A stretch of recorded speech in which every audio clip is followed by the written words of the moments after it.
Okay. All right. So today, let's talk a little bit more about molarity and concentration. We often use those two terms interchangeably. They're not exactly the same thing. Concentration can have many different units. There's mass percent, there's molarity, molality, mole fraction, mole percent. There's all sorts of units that are used. But molarity is a measure of concentration. So we use those two terms interchangeably quite a bit. So the idea, to remind ourselves about the definition here, is that we're going to define molarity. It's kind of like density, right? Density ends in ITY. Molarity is moles over volume, whereas density is mass over volume. Okay, similar idea though. So the abbreviation is a capital M. And we define it as the moles of the solute divided by the volume, but I'm going to write liters, the liters, just so that we're specific that it has to be in liters of solution. Okay. And I'm going to use abbreviations for that. For moles, we'll use the same abbreviation that's used in gas laws. We'll talk about gas laws when we get to chapter 10. The symbol for moles is typically a lowercase n. So uppercase n is usually Avogadro's number, and then lowercase n is moles. And then you could put L for liters. I'm going to put V for volume, just with the understanding that the volume does need to be in liters, not in some other units. Okay. So the first problem that comes up in the ALEKS homework is relatively simple. They give you the number of moles and the volume, and then you just calculate the molarity. But what they do is they throw in some prefixes in there. So typically, instead of giving you moles, they might give you millimoles or micromoles. And instead of liters, they'll give you milliliters or microliters. So really, that's just an issue of knowing your prefixes, right? So a few of them, centi is a lowercase c, and that's 10 to the minus 2, which is the same thing as 0.01. And then milli is a lowercase m, that's 10 to the negative 3, which is 0.001. Micro uses a Greek letter to represent it, mu, and that's 10 to the minus 6. So now these are getting pretty small. Okay, I think I have 5 zeros there, so that's micro. And then nano is even smaller. As technology develops, the prefixes get smaller and smaller because of the technological ability to actually measure and manipulate and work with such small numbers. So did I put, okay, I should have 8 zeros. 1, 2, 3, 4, 5, 6, 7, 8, and then 1. Okay, I guess you could go even further. You could do pico. Lowercase p, 10 to the minus 12. And then this is going to have 11 zeros. 1, 2, 3, 4, 5, 6, 7, 8, 9, 10, 11, and then the 1. Okay, so those are all, actually, those are some of the prefixes that are less than 1. There's, femto is 10 to the minus 15th, atto is 10 to the minus 18th. Zepto is 10 to the minus 21. So it gets pretty small, but I don't think we have to worry about ones that small for here. Okay. So the first ALEKS problem that I see here, what they do is they tell you that you're making up a compound, a solution using a compound, and they measure out 0.000482. That's a pretty small number. Micromoles of zinc oxalate. Okay, into a 150 milliliter flask. Okay. They fill the flask to the mark with water. And then the question is, calculate the concentration of the solution in moles per liter.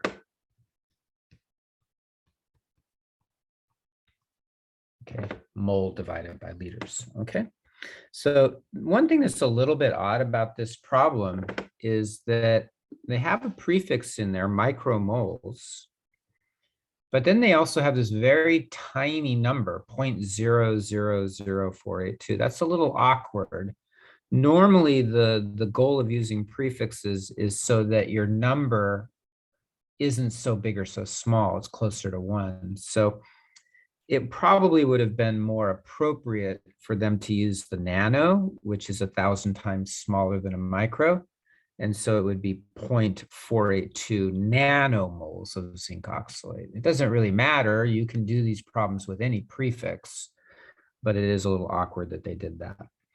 Let's talk, I'm going to briefly talk a little bit about this idea of using a flask. So as you watch these videos for the laboratory for the titration of vinegar and then the titration of bleach, it's very common for us to use these devices called volumetric flasks. And a volumetric flask, it has a cylinder up at the top and then like a cup at the bottom, and then it has a line that has been etched into the neck. So it goes all the way around, so this little circle. And then typically you have a cap. A volumetric flask is not all that useful if it doesn't have a cap or a stopper of some sort that just goes right into the top. Okay. Of course, that one's a little bit long, but it's fine. So they are generally rated for a particular volume. So this one is 150 milliliters. Doesn't tell you much details. There are different types of volumetric flasks. There's some that are really, really precise. They're good to like 0.1%. And then other ones are not quite as expensive and they're good to about 0.2 or 0.3%.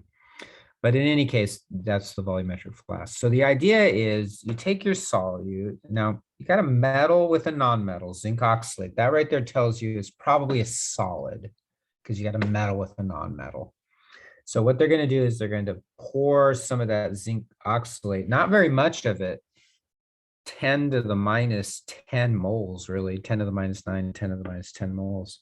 So only a tiny bit in there, but it's going to be a solid. And then they're going to fill it with the water to the mark, meaning they're going to add water up to this ring and then dissolve the oxalate. So the oxalate will dissolve into the water. So you've got a solution. So now you have a solution. Okay. So we know the volume and we know the number of moles of the solute. So it's relatively simple. So here's what I'm going to do. Let's define our molarity problem. Molarity is the number of moles. So micro is 10 to the minus 6. So this is 0.000482. So there's your decimal number. And then micro. So I'm going to write that as 10 to the negative 6, micro. Okay, so the number times micro and then times moles. Okay, that's how many moles you have. And then our volume needs to be in liters, but that's fine. Our volume is 150 milliliters, so that's 150. And then again, milli is 10 to the minus 3. So just write that as 10 times 10 to the minus 3, and then liters. Okay. Now, the only thing that can really go wrong is that you just don't know how to use your calculator to enter these numbers in, but you can practice that. You can play around and look up YouTube videos on your specific calculator. And they're all out there, and you'll be able to see how to do, how to enter in scientific notation. Usually most calculators will have a function capital E, capital E. Be careful, not EXP, that's a different function. Two E's in a row. And then that allows you to enter in the 10 to the minus 6 and the 10 to the minus 3.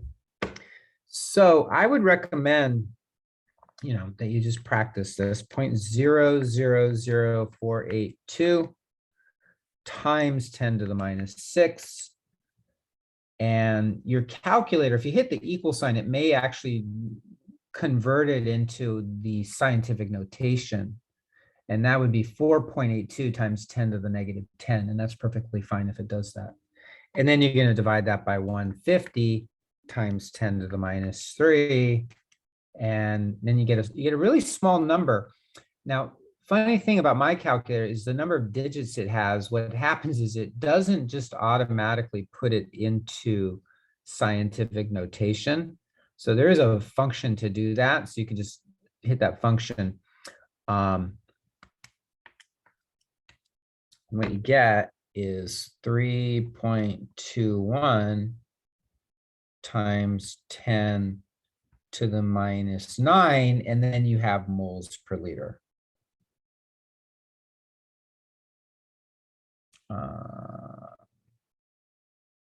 Yeah, 3.21 times 10 to the minus 9. So let me check that real quick.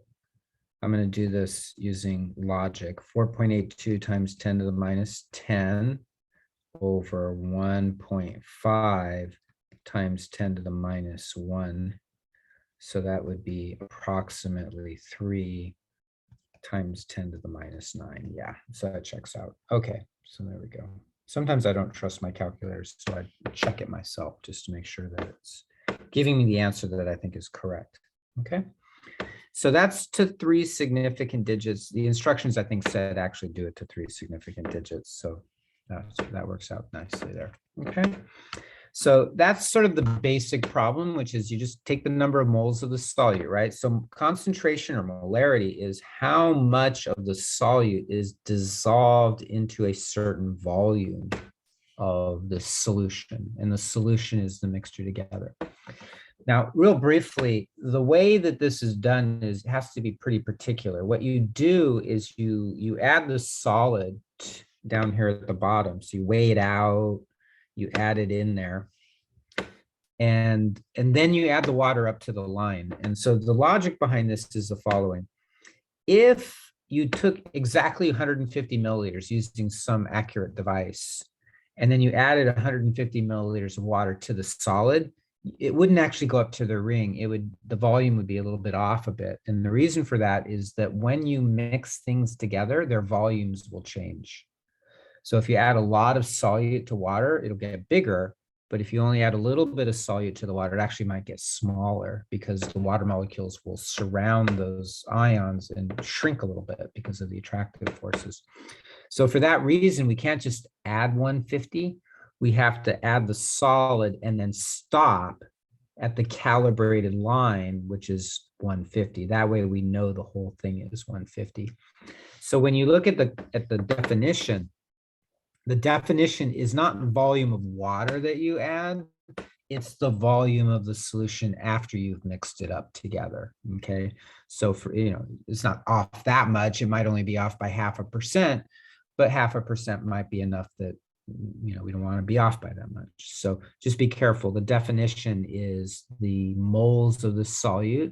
How do we know the moles of the solute? We weigh the substance. It's zinc oxalate. We can look up its molar mass, calculate its molar mass, measure a certain mass, and then we can use the mass and molar mass to find the number of moles. So we can get the moles very easily just by doing weighings. So we use a balance for that. And then of course we have this device down here, the volumetric flask, that will allow us to measure the volume of the solution.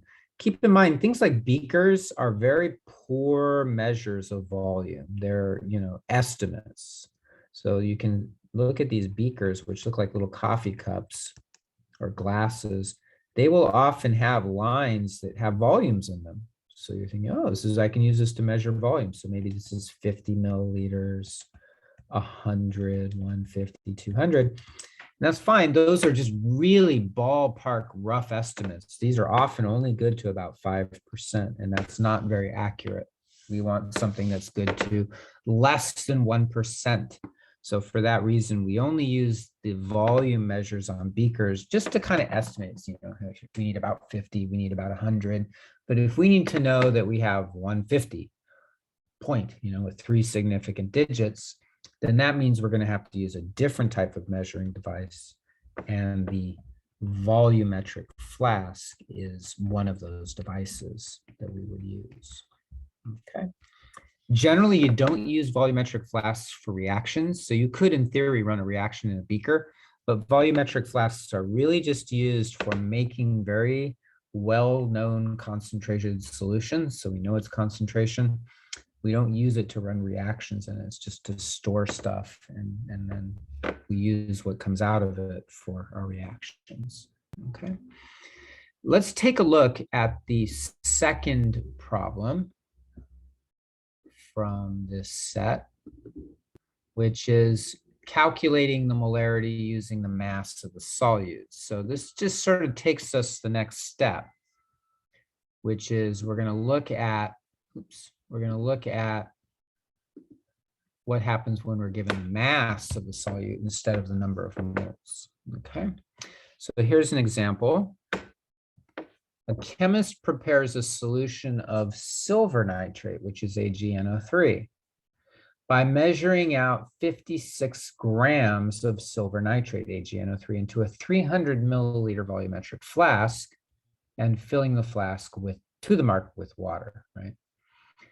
Calculate the concentration in moles per liter of the chemist's silver nitrate solution, and then round your answer to 2 significant digits. Okay, so this is taking us one extra step. So instead of being given the number of moles of silver nitrate, the solute, we're given the mass in grams. So we just need to do one more step. We need to use the molar mass of silver nitrate to convert that to moles of silver nitrate, and then again we can divide by the volume, keeping in mind that we need to get rid of these prefixes, right? It's not micromoles, it's not nanomoles, it's moles, and then the volume needs to be in liters. Okay, so the 300 milliliters would need to be converted as well. Okay, and that's essentially the idea there. Now, let me look up here. Oops, I'm going to look up a number.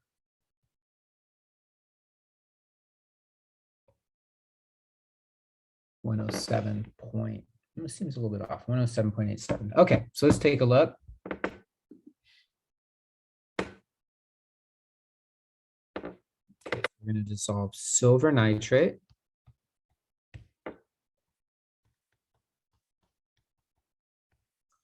And the amount of silver nitrate that we're dissolving is 56 grams. So we're going to dissolve it into 300 milliliters of solution, right? So the total volume is going to be 300 milliliters. And then we want to calculate the molarity, right? Moles per liter. Okay. 2 significant digits because the silver nitrate only has 2 significant digits. So that's why it's telling you that. Okay, so silver nitrate. So silver is Ag. And if you recall, I talked about this a little bit yesterday. We have some rules, some guidelines about electrical charges of metals. So the first rule is that group 1A metals are +1, group 2A metals are +2. And then we had 3 elements, 3 metals that are sort of in the center around the, the transition metals. So it was aluminum +3, zinc +2, and then silver +1. So that tells us right there that the formula for the silver in this compound is Ag+. Nitrate is NO3-. That's the nitrate ion. So their charges are, they balance perfectly. So we don't have to have a 2-to-1 ratio or a 2-to-3 ratio or a 1-to-2 or 2-to-1 ratio. It's 1-to-1. So that means our formula is AgNO3. Okay. And again, the molarity is the moles of the solute. So really what we need is moles of AgNO3 divided by the volume of the solution, right? So that's 300 milliliters. So 300 times 10 to the minus 3 liters, right? So that's our volume of the solution in liters. So we just need the moles of silver nitrate. So silver is 107.87. So silver is 107.87 grams per mole. Nitrogen is 14.01 grams per mole. And then oxygen is 16.00 grams per mole. So if we multiply this by 3, we get 107.87, 14.01, and then 48.00. Okay, so then we can add those together. So it looks like it's about, it's under 200, but more than 150. 107.87 plus 14.01 plus 48. And it looks like you get almost 170, a little bit under 170. So 169.88 grams per mole. So there's your molar mass of silver nitrate. Technically speaking, we would call it the formula mass, but for our purposes, we can just call it molar mass. So 56 grams. So 56 grams of AgNO3. We divide by the molar mass to get the moles. So 1 mole AgNO3 divide by 169.88 grams AgNO3. We don't really need to write the formulas down in there as long as we know what we're calculating. 56 over 169.88. So it's about a third of a mole, 0.3296. So I'm going to keep, 4 significant digits in there. You could put more, that's fine. But at least I'll keep 3 or 4 until we'll round it at the end. Okay, so you don't want to round it in between. So now our molarity is 0.3296 moles of silver nitrate. And then we're going to divide that by 300 times 10 to the minus 3. So a little trick here. If you move this to the left 3 places, that will eliminate the 10 to the minus 3, and you'll just have 0.30. Okay, left is positive. So every time you move it to the left, you're making the decimal number smaller, so you can make the scientific notation, the exponential number, bigger. And so that just eliminates it. So now that tells you right there, it's going to be pretty close to 1, right? 0.32 over 0.3, that's going to be very close to 1. So divided by divided by 0.3, I almost screwed up on the calculator. 1.0988. So let's just round that to 2 significant digits, 1.1. And then our units are moles per liter. But then again, quite frankly, most people would just write it as 1.1 molar. That's actually how you would most likely see it. People don't want to write moles divided by liters. So they'll just write a capital M. Okay. So mass to mole conversion, that's sort of the next step, is just taking your mass, converting it to moles using the molar mass. Again, a common mistake is to forget that denominator, converting the milliliters to liters, because most of the time the glassware that we're using is in milliliters. It just, that's just for practical reasons. All right. So whatever that device happens to be, it's not going to be calibrated to liters. In fact, a 1 liter beaker, it's a nice big liter, usually says 1,000 milliliters. It doesn't say 1 liter on it. It says 1,000 milliliters. So that's a very common unit of glassware. But just based on our definition of what molarity is, it needs to be per liter. Okay. All right. So there's your second one. And then the third problem, there's not a whole lot in this section here. I just sort of picked and choose ones that I thought would be useful for you in future courses. The next one has to do with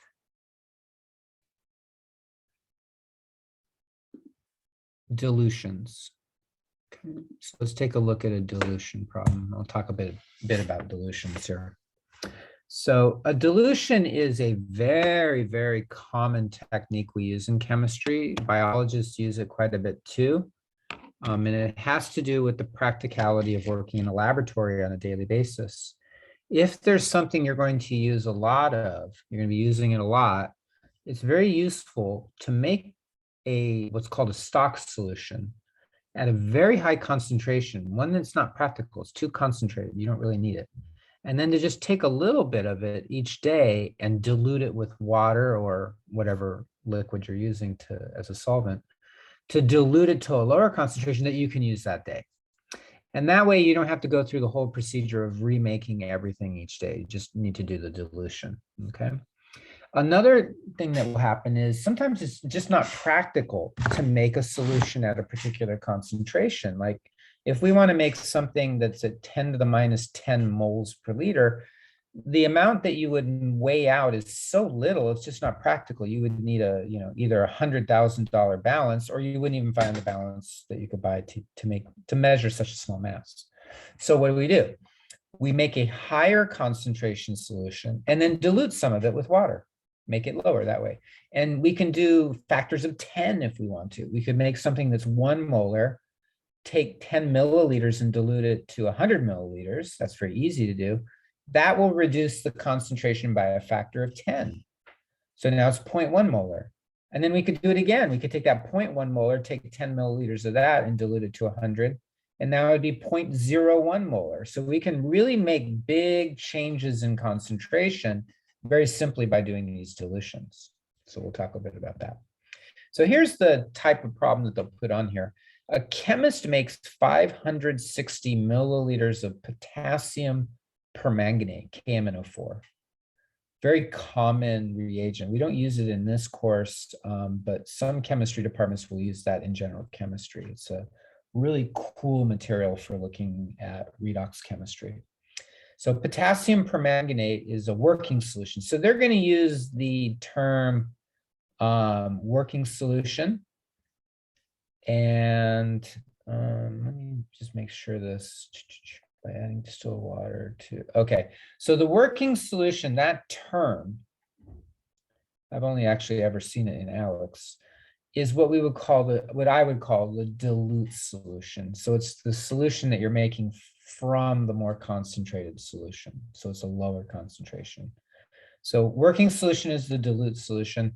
And then you're making it 170 milliliters from, so you're using 170 milliliters of 0.203 moles per liter stock solution of potassium permanganate, okay?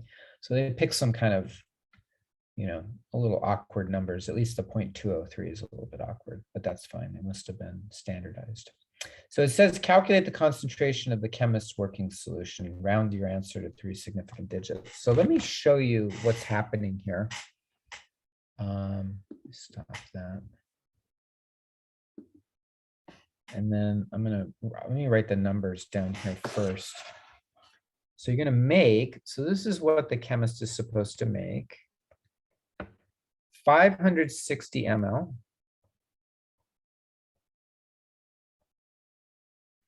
of KMnO4.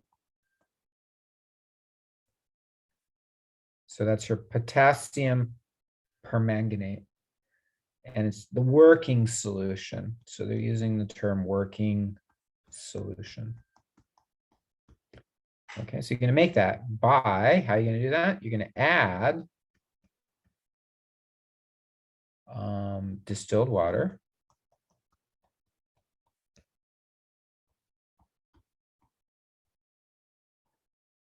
To 170 ml of 0.203 molar stock solution.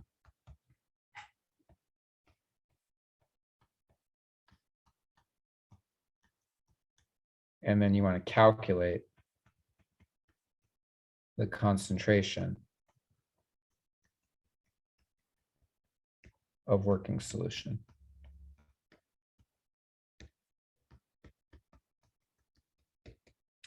Okay, 3 significant digits. Okay, so here's the idea. The wording is a little bit awkward, but sometimes it's hard to put into words what you're trying to do, right? Even if it's a practical thing.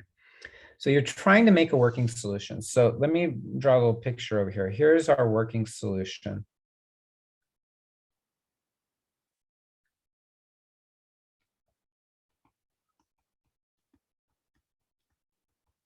So the working solution is the one that's dilute, okay? And it says you're making 560 ml of this working solution, okay? So that's gonna be what you're making. How are you making it? You're making it from 2 different things. You're making it from the stock solution and from water, distilled water. So you have 2 things over here. You have the stock solution. And again, the stock solution, that one's concentrated. And then you have water, distilled water. Okay, so the amount of stock solution is 170 ml. They tell you that. They don't tell you how much water is used. Turns out we don't really need to know that. You can kind of figure out what it is, but we don't really need to know. But the point is, what they're doing is they're taking this stock solution, putting it in here, and then they're adding water as well. So both of these are going in here and they're getting added together. So think about it. Like if you take, imagine you have some really, really strong coffee, and then you have another container that has water. And then what do? You take your strong coffee, you take all your strong coffee, 170 milliliters of it, pour it into here, and then add water to it, right? That's what we're doing. We're taking water and adding it to the strong coffee. That coffee is not going to be as concentrated anymore, right? It's going to be a dilute solution. Now they call it a working solution because that means we're going to work with it for the rest of the day, okay? So just adding 2 things together. So let me show you the equation that you use for this. It's typically written M1 times V1. So I'm just writing them together. M1 V1 means M1 times V1 equals M2 times V2. So that's often referred to as the dilution equation.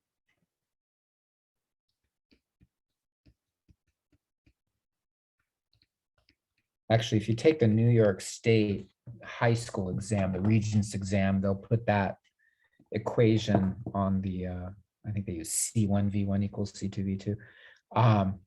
They'll put that on the, the sheet of all your equations and constants. And they actually use that for titrations, which is not really appropriate, but it is actually the dilution equation. So what this says is the left side is equal to the right side, right? M1 times V1 is equal to M2 V2. So I'll talk about those in a moment. This is the molarity, or can be, of the stock solution. Okay, so if you look at the problem, what does it tell you? It tells you that you have 170 milliliters of 0.203 molar stock solution. Oh, I wrote stock twice. Okay, stock. Okay, so that's the molarity of stock solution, right? 0.203. We have that right there. This V1 right here is the volume of the stock solution used. It's not the amount that there exists, it's the amount that you use. So if you look at the problem, how much did they use? They used 170 milliliters of stock solution. Okay, there you go. So the molarity of the stock solution times the volume of the stock solution that you used, that's 170, has got to be equal to M2 is the molarity of, okay, we'll call it working solution. I'll stay consistent with Alex. That's the molarity of the diluted solution, the working solution, right? M2. And then V2 is the volume of the working solution. Very simple. M1 V1 equals M2, or C1 for concentration. C1V1 equals C2V2. The Burge textbook uses some different symbols. They use C1L1 equals C2L2 or C1ML1 equals C2ML2. In that case, they're just putting in liters and milliliters. So L is liters and ML is milliliters. I don't like that because those are units. Those are not variables. And so I think it's inappropriate to use L or ML in that equation. It should be volume. So it's V. Okay. Now, that's the equation. The logic behind the equation, where does that equation come from? It's actually very, very simple. If you think about it, this is the total volume over here, right? So when these questions are worded, they're telling you what the volume of the working solution is. They're telling you what that volume is, 560 milliliters, right? Now, when you make a stock solution, when you make a working solution, what you do is you take some of the stock solution, in this case, 170 milliliters, and you throw it into your new container. It turns out, if you think about it, I'm going to erase these arrows, these lines, so that I have room here. Let's consider what happens here. This stock solution has a molarity. I'll call that M1. And that is equal to the number of moles of the solute divided by the volume of the solution, right? So here's what happens. If we ask the following question, how many moles are we taking out when we transfer this stock solution into the new container to make the working solution? How many moles of solute are coming along? Well, that you can calculate that. That would just be N. So N would be M1 times V. Well, we'll call that V1. So M1 times V1. So what you're doing in this equation, this dilution equation, is you're really calculating M1, V1. You're calculating how many moles of solute are coming out of the stock solution to be used to make the working solution. That's M1, V1. Now, it equals M2, V2. Why does it equal M2, V2? Because what happens is, let's say that I take out, I'm just make up a number. Suppose I take out 2 moles of the solute. Where do those moles go? They go into here, right? So the number of moles that I take out with the stock solution is going to be equal to the number of moles that are in this working solution, right? I'm not creating or destroying matter. So if I take out 2 moles of KMnO4, I'm going to put 2 moles of KMnO4 into the new container. So that means that that's really equal to this same number, N. That hasn't changed. But remember, N is molarity times volume. So when I add the water, that equation is still true. Molarity is moles over volume. It's just the volume has changed, but the moles hasn't. So what that means then is that once I transfer it over here, the molarity of that new solution that has more water times the volume of that solution, which is now more than it was before because I've added water, 560 in this case, that's also got to be equal to N. So that means that M1 times V1 has to equal M2, V2. What's happening is we're changing the molarity by adding water.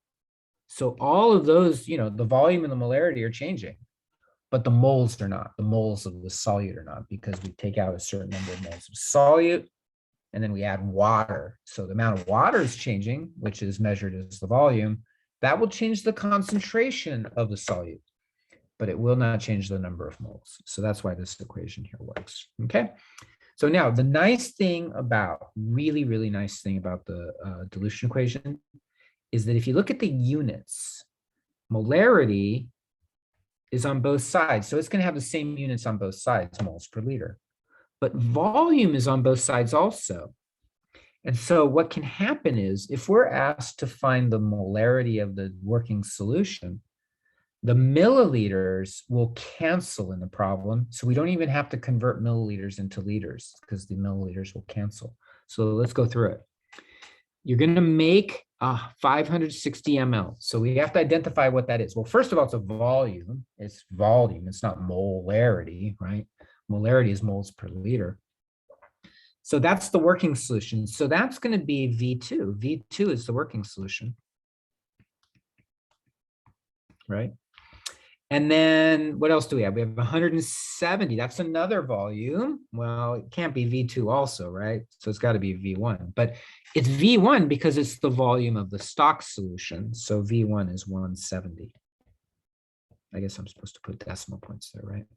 Okay. What else do we know? Well, the stock solution is going to have a given concentration. The stock solution is 0.203 moles per liter. So that means that M1 is 0.203 moles per liter, capital M, right? So we have 3 out of the 4. We're going to do a lot of this with the gas laws when we do gas law problems in chapter 10, where you have, something times something equals something times something. Same thing here. So all we have to do, I'm going to take this M1 V1 equals M2 V2. We want to know the concentration of the working solution. So that's M2. So the question then is, what is M2? Okay, well, let's go through the algebra. M1 V1 equals M2 V2. If we want M2, we have to get V2 to the other side, right? We want to isolate M2. We want to have everything on the opposite side so that we know what M2 is. So the way we can do that is by dividing each side by V2. So if I divide each side by V2, now this, it doesn't look like a V, it looks like a U. This V2 will cancel, right? They will form a ratio of 1. And so now you have M2 is equal to M1 V1 over, divide both sides by V2. So now we have M1 times V1 over V2 is equal to M2. Okay, now I'm going to put the numbers in. So I'm going to take this M2, I'll write it over here on the left, and then M1 V1 over V2. So M1 is 0.203 molar. Now, really, I probably should put in moles per liter, but I'll put in molarity. V1 is 170 ml. See, I didn't convert that to liters. And then V2 is 560 ml. And the reason I didn't convert it into liters, you could convert it into liters, but you have to convert both of them into liters, so that's extra work. The milliliters will cancel, right? Milliliters over milliliters is 1. And that leaves you with units of concentration, molarity, okay? You're just gonna have capital M over here, so I'll write that here. Well, I guess I'll write it over here. There we go. So now let's estimate. 0.2 is about 1/5. And you're multiplying that by 170 over 560. Well, those are both ended in 0, so you can just get rid of the zeros, right? So that's 17 over 56. So that's 1/5 times 17 over 56. So then what I would do is just count by 17, 34, 44, 51. So if it were 17 over 51, that would be 1/3. It's almost that, right? So it's almost 1/3. So it's approximately 1/5 over 1/3. I mean, times 1/3. So that's 1 over 15. Now, 1 over 10 is 0.1. 1 over 20 is 0.05. So it looks like it should be about 0.075 or something like that. So when we do this calculation, if you get 100, that tells you, wait a minute, that may not be right. Now, maybe my estimate was wrong here, so I need to check. But it's just a way to kind of see if you made a mistake. If you get 10 to the -5, that would tell you that's not pretty close to 0.075. So 0.203 times 170 over 560, and about 0.06, right? 0.06 is not that far off from 0.07. So 0.06, I forget, they wanted 3 significant digits. Okay, so let me make room here. 0.0616. So capital M616. Okay, remember that leading 0 doesn't count. Leading zeros never count as significant digits. Trailing zeros can, and captive zeros can or do, but leading zeros never count. So there you go, 616. You know, that's a modest concentration. It's very common for chemists to make solutions with that kind of level of concentration. Okay. Let me show you one more. Let's go through one more because that's a pretty involved new concept. Let me see if there's any that are, you know, kind of done differently. That one looks pretty much the same. Okay, so here's one where they actually ask you to find the volumes. Let me show you this one. I was going to go over gases, but I mean over thermochemistry, but I think this is important to show you one more of these. Okay. All right, so dilution. A chemist must prepare 325 ml of 180 millimolar aqueous aluminum sulfate, which is Al2SO43, working solution. Okay, so there's your working solution, right? So that means you know V2 and M2 and V2, right? V2 is 325. The working solution is M2, V2. So you have your M2 and V2 right there. He'll do this by pouring out some 0.858 moles per liter aqueous aluminum sulfate stock solution. I think aluminum sulfate is actually used in brine solution. I'm not sure.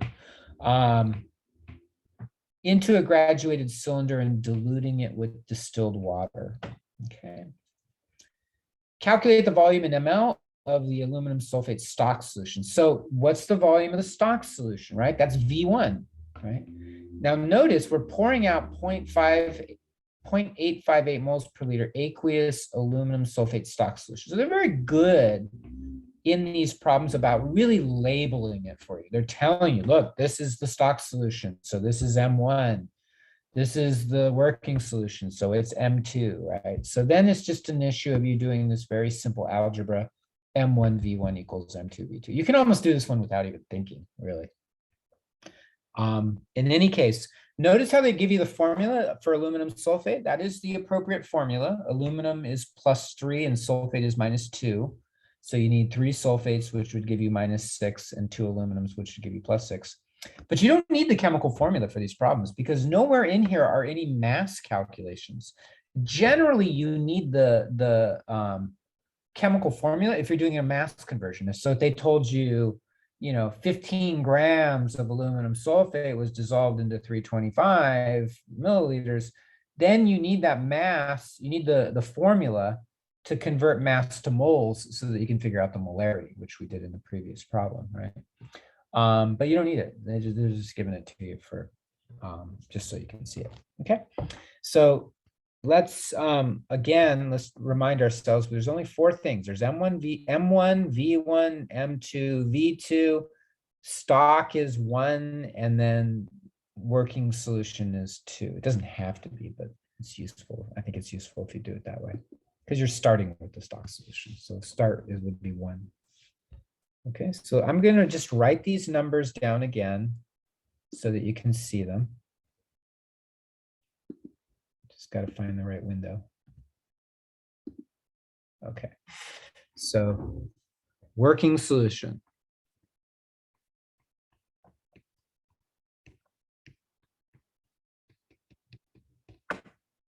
Uh, 325 ml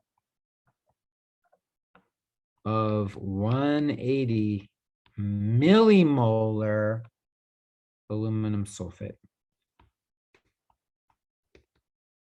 Now they did put millimolar in there, so we be a little careful about that, but that's your working solution, right? So that means this is V2 and this is M2. Then they tell you he's going to do it by pouring out stock solution. So your stock solution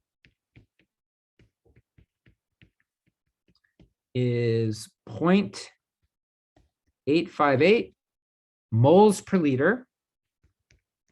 Again, aluminum sulfate. So one thing to mention, the stock solution should always be more concentrated than the working solution, right? We don't add water to make something more concentrated. So the lower molarity has to be the working solution, right? And the higher molarity has to be the stock solution. So then the question is calculate the volume.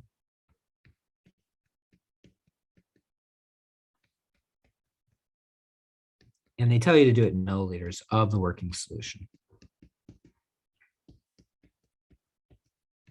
Okay, it's relatively simple. Okay, so that, you know, that would be V2, right? Oops, sorry. I'm sorry, of the stock solution. I miswrote that. So that's V1.